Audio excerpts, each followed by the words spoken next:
One to one ஆன்மீக நேயர்களுக்கு அன்பு வணக்கம். நம்ம சேனலில் தொடர்ந்து ஜோதிட விழிப்புணர்வு நிகழ்ச்சிகளை பார்த்துட்டு வரோம். அந்த வகையில் இன்றைக்கி நாம் பார்க்க போகிறது, இந்த சனி பயிற்சி எந்தெந்த ராசிகளுக்கு நல்ல பலன்களை கொடுக்கும், எந்தெந்த ராசிகளுக்கு சுமாரான பலன்களை கொடுக்கும் அப்படிங்கிறதான் பார்க்க போகிறோம். சனி பயிற்சியை பொறுத்த வரைக்கும் நம்ம ஏற்கனவே ஒரு ராசி வாரியாக என்னென்ன பலன்கள் கொடுக்கும், என்னென்ன பலன்கள் என்னென்ன பண்ணலாம் அப்படிங்கிறத நம்ம தெளிவாக சொல்லிட்டா கூட, இப்போ சனி பயிற்சி நெருக்கத்தில் இருக்கிறதுனால அதை பற்றி ஒரு ராசிக்கும் ஒரு சின்ன சின்ன வகையில் ஒரு சுருக்கமான பலன்களை சொல்லலாம் அப்படிங்கிற அடிப்படையில் இந்த நிகழ்ச்சியை நம்ம சொல்ல போகிறோம். அப்படி பார்க்கும்போது கும்பராசியில் இருக்கக்கூடிய சனி பகவான் 29ஆம் தேதி மீனராசிக்கு பயிற்சி ஆகிறார். அப்போ மீனராசிக்கு பயிற்சி ஆகிறதுனால இங்கே நம்ம மெயினாக பார்க்க வேண்டியது பார்த்திங்கன்னா, ஒரு சனி பகவான் பயிற்சி ஆகும்போது எந்தெந்த ராசிக்கு 3, 6, 11ஆம் இடங்களில் வர்றாரோ அந்த ராசிகள் நல்ல நிலையில் பலன் கொடுக்கும் அப்படிங்கிறது சொல்லுவாங்க. சாதாரணமாகவே நம்ம பொதுவாக பார்க்கும்போது என்ன சொல்லுவாங்க அப்படின்னு கேட்டிங்கன்னா, பாவக்கிரகங்கள் எல்லாமே 3, 6, 10, 11ஆம் இடங்களுக்கு வரும்போது நல்ல பலன்களை கொடுக்கும். அதில் ஏன் சனிக்கு மட்டும் 10ஆம் இடத்தை பெருசாக எடுக்கிறது இல்லை அப்படிங்கும் போகுது, பெரிய அளவுக்கு நெகட்டிவ் இல்லைனா கூட 10ஆம் இடத்துக்கு சனி வரும்போது தொழிலுக்காகவும் வேலைக்காகவும் அலைஞ்சி திரிஞ்சு அந்த மாதிரி திரியறதுனால அதை பெருசாக எடுக்கிறதில்ல. இன்னொரு பக்கம் 10ஆம் இடத்துல வரக்கூடிய சனி பகவான் ஒரு கர்மதோஷத்தையும் உண்டு பண்ணுவார். அப்படிங்கிறதுனால 3, 6, 11ஆம் இடங்களுக்கு இந்த கோச்சார சனி பகவான் வர்றதை மட்டும்தான் நல்ல பலன்களை கொடுக்குங்கிறத நம்ம பொதுவாக பார்த்துக்கிட்டு வரோம். இந்த சனி பகவான் எந்தெந்த ராசிகளுக்கு நல்ல பலன்களை கொடுப்பார் அப்படின்னு பார்க்கும்போது 3ஆம் இடம் ரொம்ப முக்கியமான இடம். அப்போ இதுவரைக்கும் மகர ராசியை பொறுத்த வரைக்கும் கும்பராசி அப்படின்னு சொல்லக்கூடிய 2ஆம் இடத்துல இருந்த சனி பகவான் அடுத்து மீனத்துக்கு 3ஆம் இடமாக வருகிறார். அப்போ 3ஆம் இடம் அப்படின்னு பார்க்கும்போது மகர ராசி இதுவரைக்கும் 7.5 சனியில் சிக்கி இருந்தவர்களுக்கு இப்போதைக்கு ஒரு ரிலீஸ் கிடைக்குது. அப்போ மகர ராசியை பொறுத்தவரை இந்த 7.5 சனிங்கிறது விலகி அடுத்து 3ஆம் இடத்துல தைரிய சனியாக வருவதால் மகர ராசிக்காரர்கள் இதுவரை கஷ்டப்பட்ட நிலைமையிலேருந்து மாறி அடுத்து அவர்களுக்கு நல்ல மாற்றங்கள் உருவாக போகுதுங்கிறத தெரிஞ்சுக்கணும். அதனால் பார்த்திங்கன்னா, இந்த சனி பயிற்சி முதல்ல யாருக்கு நல்ல பலன் கொடுக்குதுன்னா, பலன் கொடுக்கறது ஒரு பக்கம் இருந்தால் கூட, அதாவது நெருக்கடியிலேருந்து விலகி மீண்டு வர்றாங்கல்ல, 7.5 சனியிலிருந்து ஒரு விடுதலை அப்படிங்கும்போது மகர ராசி முதல்ல அதிகமாக பலனடையக்கூடிய ஒரு ராசியாக இந்த சனி பயிற்சி நாம் சொல்ல போகிறோம். இந்த 3ஆம் இடம் அப்படிங்கிறது தைரிய சனி அப்படின்னு சொல்கிறதுனால ஏற்கனவே பல விஷயங்களுக்கு எந்த முடிவும் எடுக்க முடியாமல் அஞ்சு வாழ்ந்தவர்கள் இனி அஞ்சாமல் ஒரு விஷயத்தையும் தைரியமாக முடிவெடுத்து பல்வேறு விஷயங்களில் புது முயற்சிகளில் வெற்றி அடைய போகிறாங்க. இதுவரைக்கும் தடங்களாக இருந்ததெல்லாம் மாறி இனி எடுத்து வைக்கக்கூடிய ஒவ்வொரு அடியும் வெற்றியை தரக்கூடியதாகவும் லாபத்தை தரக்கூடியதாகவும் இருக்குங்கிறதுனால இது முதல்ல நன்மை பயக்கக்கூடிய இடம். இந்த 3ஆம் இடத்துக்கு மகர ராசிக்கு ஒரு நல்ல ஒரு தாக்கத்தை ஏற்படுத்தும், நல்ல பலனை கொடுக்கும் அப்படிங்கிறது முதல்ல பார்த்துறோம். அதுக்கு அடுத்தது பார்த்திங்கன்னா, இந்த சனி பயிற்சியின் மூலம் துலாம் ராசிக்கு இதுவரை 5ஆம் இடத்தில் இருக்கக்கூடிய சனி பகவான் அடுத்து 6ஆம் இடத்துக்கு வரப்போகிறார். சனி பகவானை பொறுத்தவரை 6ஆம் இடத்துக்கு வர்றது ரொம்ப சிறப்பு இல்லையா? 6ங்கிறது ரொம்ப முக்கியமான விஷயம். இந்த கடன், சத்துரு, எதிரி, நோய் இதெல்லாம் சொல்லிக்கிட்டே வருவாங்க இல்லையா? அப்போ இதுவரைக்கும் துலாம் ராசிக்காரர்கள் பெரிய அளவுக்கு வருவாய் இல்லாமல் இருந்தார்கள்னா அவங்களுக்கு இந்த 6ஆம் இடத்துக்கு வரக்கூடிய ஒரு சனி நல்ல வருவாயை முதல்ல ஏற்படுத்தி கொடுக்கும். 6ஆம் இடத்துக்கு கடன், எதிரி, நோய் அப்படி மட்டுமே பார்க்க வேண்டியதில்லை. 6ஆம் இடத்துக்கு வெற்றி ஸ்தானம் அப்படிங்கிற ஒரு பேருண்டு.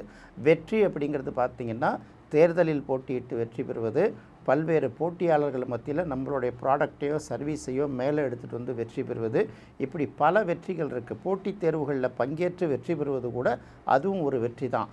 அப்போ 6ஆம் இடத்துக்கு சனி வரும்போது துலாம் ராசிக்காரர்களுக்கு இந்த சனி பயிற்சி நல்ல அளவுக்கு மாற்றங்களை உருவாக்கி கொடுக்கும். அது அவர்களுக்கு முன்னேற்ற பாதையை நோக்கி செல்வதற்கான நல்ல பாதையை உருவாக்கி கொடுக்குங்கிறதுனால அவர்களுக்கும் இந்த சனி பயிற்சி நல்ல நிலையில் இருக்குங்கிறத தெரிஞ்சுக்கணும். அதற்கு அடுத்தபடியாக இது வரைக்கும் பார்த்திங்கன்னா, லாபஸ்தானத்தில் வரக்கூடிய சனி 11ஆம் இடத்துக்கு வரக்கூடிய சனி பகவான் அந்த ராசிக்கு நல்ல பலன்களை உருவாக்குவார். அப்படிங்கும்போது ரிஷப ராசிக்கு 11ஆம் இடத்துக்கு சனி பகவான் வருகிறாருங்கிறதுனால இந்த சனி பயிற்சி ரிஷபராசிக்காரர்களுக்கு மற்ற 2 ராசிகளை ஒப்பிடும்போது, அதாவது மகரத்தையும் துலாத்தையும் ஒப்பிடும்போது இன்னும் அதிகமான பலன்களை தருவதற்கு இந்த சனி பயிற்சி ரிஷபராசிக்கு காத்து கொண்டிருக்கிறது அப்படிங்கிறத நம்ம தெரிஞ்சுக்கணும். அப்போது இந்த சனி பயிற்சியால் அதிக அளவு லாபம் அடையக்கூடிய ராசி அப்படின்னு பார்க்கும்போது குறிப்பாக முதல்ல மகர ராசி, அடுத்தது துலாம் ராசி, அளவுக்கு அதிகமாக பலன் அடையக்கூடியது அப்படின்னு பார்க்கும்போது ரிஷபராசி. இந்த கோச்சார சனி 3, 6, 11ஆம் இடங்களில் வரக்கூடிய இந்த மகர ராசி, துலாம் ராசி, ரிஷப ராசி இந்த ராசிகள் அளவுக்கு அதிகமான பலன் அடைந்தால் கூட இன்னும் ஒவ்வொருத்தவங்களுடைய தனிப்பட்ட ஜாதகத்துக்கு ஏற்ற மாதிரி இது நல்ல பலன்களை கொடுக்குதா அல்லது சுமாரான பலன்களை கொடுக்குதா அப்படிங்கிறத முதல்ல நம்ம ஆய்வு செஞ்சு பார்க்கணும். அதுக்கப்புறம் தான் பொதுவாக சனி 3, 6, 11க்கு வந்துட்டாலே அள்ளி கொடுத்துறாது. அதனால் அதை முதல்ல தைரியமாக பார்க்கணும். அடுத்தது இன்னொரு விஷயத்தை நான் சொல்கிறேன். மகர ராசியில் பிறந்தவர்களாக இருந்தாலும் சரி, துலாம் ராசியில் பிறந்தவர்களாக இருந்தாலும் சரி, அடுத்தது ரிஷப ராசியில் பிறந்தவர்களாக இருந்தாலும் சரி, இவர்கள் பங்குனி மாதத்தில் பிறந்திருந்தாலும், வைகாசி மாதத்தில் பிறந்திருந்தாலும், புரட்டாசி மாதத்தில் பிறந்திருந்தாலும், மார்கழி மாதத்தில் பிறந்திருந்தாலும், ஏன்னா இந்த 3 ராசிக்காரர்கள் பார்த்திங்கன்னா பங்குனி மாதத்தில் பிறந்திருக்காங்கன்னா அவங்க பிறந்த ஜாதகத்தில் சூரியன் மீன ராசியில் இருக்கும். அப்போ கும்பராசியில் இருக்கக்கூடிய சனி மீனத்துக்கு போகும்போது அதற்கு கடும் பகை கிரகமான சூரியனோடு சேருவதால் இது பெரிய அளவுக்கு பலனை கொடுக்காது. இதை மனசில் வச்சுட்டு தான் மெயினாக இந்த சனி பயிற்சியை பார்க்கணும். அடுத்தது இந்த 3 ராசியில் எந்த ராசியில் பிறந்திருந்தாலும் அவங்க வைகாசி மாதத்தில் பிறந்திருந்தால் அவர்களுடைய ஜாதகத்தில் சூரியன் ரிஷபராசியில் இருக்கும். அப்போ மீன ராசியிலிருந்து 3ஆம் பார்வையாக ரிஷபராசியை பார்க்கக்கூடிய சனி பகவான் அங்கே இருக்கக்கூடிய சூரியனுக்கு பகை கிரகம்ங்கிறதுனால வைகாசி மாதம் பிறந்தவர்களுக்கும் இது ஒரு நெருக்கடியை ஏற்படுத்தும் அப்படிங்கிறத பார்த்துடணும். அதே போல் புரட்டாசி மாதத்தில் பிறந்தவர்களாக இருந்தால் அவர்களுடைய ஜாதகத்தில் சூரியன் கன்னி ராசியில் இருக்கும். அப்போ சனியோட 7ஆம் பார்வைக்கு ஆளாவதால் அவர்களும் இந்த நெருக்கடியை சந்திக்க வேண்டிய ஒரு சூழ்நிலை ஏற்படும். அதே போல் மார்கழி மாதத்தில் பிறந்தவர்களாக இருந்தால் இந்த கோச்சார சனி மீனத்திலிருந்து 10ஆம் பார்வையாக தனுசு ராசியை பார்வை செய்கிறதுனால அவர்களும் பாதிப்புக்கு உள்ளாக நேரும் அப்படிங்கிறத முதல்ல தெரிஞ்சுக்கணும். அதே போல் மீனராசி, ரிஷபராசி, கன்னி ராசி அல்லது தனுசு ராசி இந்த 4 ராசிகளில் நீங்கள் பிறக்கும்போது செவ்வாய் இருந்தாலும் இது கடுமையான பாதிப்பை ஏற்படுத்துங்கிறத மட்டும் முதல்ல தெரிஞ்சுக்கணும். இதற்கு பரிகாரமாக நம்ம ஏற்கனவே சொல்லியிருக்கோம். சூரியனோடு சம்பந்தப்பட்டால் அருகில் இருக்கக்கூடிய சரபேஸ்வரர் கோயிலை சனி அல்லது ஞாயிற்றுக்கிழமைகளில் இந்த அடுத்த சனி பயிற்சி வர்ற வரைக்கும் வழிபடுதல் உங்களுக்கு சிறப்பாக இருக்கும். அதே போல் செவ்வாயும் சனியும் உங்களுடைய ஜென்ம ஜாதகத்தில் இருக்கக்கூடிய செவ்வாயும் இந்த கோச்சார சனியும் இந்த மாதிரி பார்வை சேர்க்கையில் சம்பந்தப்பட்டால் நீங்கள் செவ்வாய்க்கிழமை அல்லது சனிக்கிழமைகளில் அருகில் இருக்கக்கூடிய நரசிம்மரை வழிபட்டால் அது உங்களுக்கு ஓரளவு பலனுள்ளதாக இருக்கும். அப்போ சனி பயிற்சிங்கிறது மகர ராசிக்கும் ரிஷப ராசிக்கும் துலாம் ராசிக்கும் மிகப்பெரிய சாதகமான பலன்களை கொடுத்தாலும் அவர்களுடைய ஜென்ம ஜாதகத்தில் இருக்கக்கூடிய சூரியன், செவ்வாய் போன்ற கிரகங்களை இந்த சனி பார்வை செய்தால் கடுமையான பாதிப்பை உருவாக்குங்கிறதுனால நெருக்கடியை உருவாக்குங்கிறத மனசில் வச்சுக்கிட்டு தான் இந்த சனி பயிற்சி பலன்களை நாம் முதல்ல அப்ரோச் பண்ணணும். ஏன்னா நம்ம எல்லாமே நல்ல மாதிரியே சொன்னோம்னா தொடர்ந்து ஒரு வருஷமும் இப்படி தான் சொல்கிறாங்க, ஏதாவது நல்லா நடக்குதான்னு கேட்பாங்கல்ல. அதனால் ஜென்ம ஜாதகத்தோடு கோச்சார சனி குருவையும் ஒப்பிட்டு பார்க்குற ஒரு விஷயத்தை தொடர்ந்து நம்ம தான் நம்மளோட சேனலில் தொடர்ந்து பேசிட்டு வரோங்கிறதையும் நம்ம தெரிஞ்சுக்கணும். அடுத்தது பார்த்திங்கன்னா சனியால் அதிகமாக பாதிப்படையக்கூடிய ராசிகள் அப்படின்னு அவர் சில ராசிகளை திட்டமிடுவாங்க இல்லையா. அப்போ 7.5 சனியில் இருக்கக்கூடிய ராசிகள், 7.5 சனிக்கு உட்பட்ட ராசிகள் பொதுவாகவே கடுமையாக பாதிப்புக்கு உள்ளாகும், ஓரளவு நெருக்கடிக்கு உள்ளாகும் அப்படிங்கிறது பொதுவான கணக்கு. அப்படி பார்த்திங்கன்னா கூட கும்பராசி பார்த்திங்கன்னா ஜென்ம சனியிலேருந்து விடுபட்டு பாத சனிக்கு வருது. அந்த 7.5 சனியில் பாத சனிங்கிறது கடந்த 5 வருடங்களை விட அவர்களுக்கு ஓரளவு நெருக்கடியிலிருந்து விடுதலை கொடுக்கும் அப்படிங்கிறத புரிஞ்சுக்கணும்.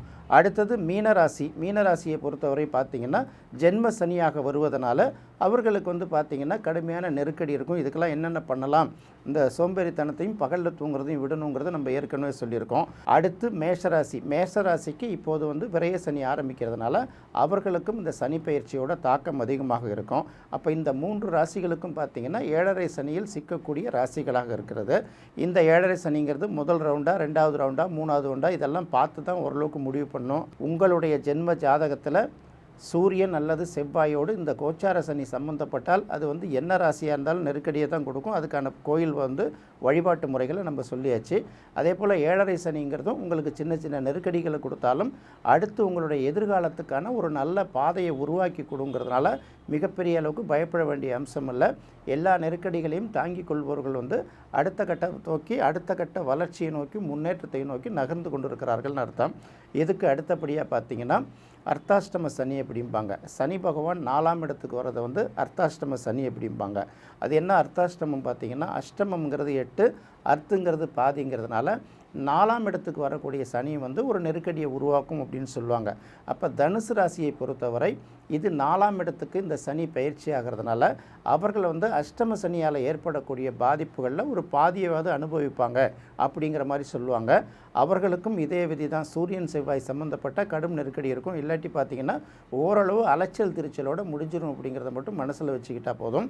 அடுத்து கன்னி ராசிக்கு வந்து கண்டசனி. கண்டசனிங்கிறது கிட்டத்தட்ட ஜென்ம சனியை போல் ஒரு நெருக்கடியை கொடுக்கக்கூடிய சனி தான். கண்டசனி நடக்கக்கூடியவர்கள் கூடுமான வரைக்கும் வெளியூர் அல்லது மற்ற இடங்களுக்கு வேலை கிடைச்சிதுன்னா அதுக்காக நீங்கள் போயிட்டு திரும்பி வர்றது, ஒரு இடத்துல தங்கி வேலை செய்கிறது, குடும்பத்தை விட்டு பிரித்து இருக்கிறது, இந்த மாதிரி ஒரு சூழ்நிலை உங்களுக்கு உருவாச்சுன்னா மாணவர்கள் கூட பார்த்திங்கன்னா ஹாஸ்டலில் தங்கி படிக்கிறது, வீட்டை விட்டு தொலைதூரத்தில் போய் படிக்கிறது, இந்த மாதிரி இருக்கும்போது அதுவே உங்களுக்கு ஒரு விதிவிலக்காக இருக்கும்.